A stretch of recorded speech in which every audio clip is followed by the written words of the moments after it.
All right. So just a little bit of info on how I build my combos. Everything's got to have a reason for me. So the idea of this combo is the 8 count. I'm trying to get the referee to give me an 8 count.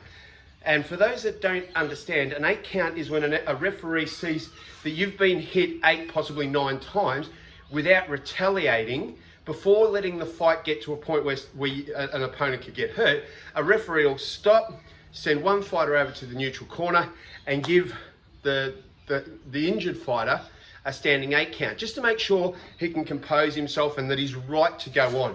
You know, that extra 1 or 2 punches could have been, could have ended the fight. So it's just a courtesy that the referee gives you. But as a fighter, I want to try to get to that 8 count as quick as I can.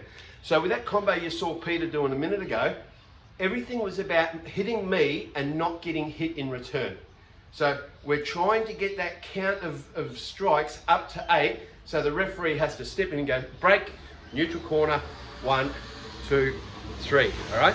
So every time you set up a combo, try to make sure you've got a final plan or a final result as to what is going to come of that combo.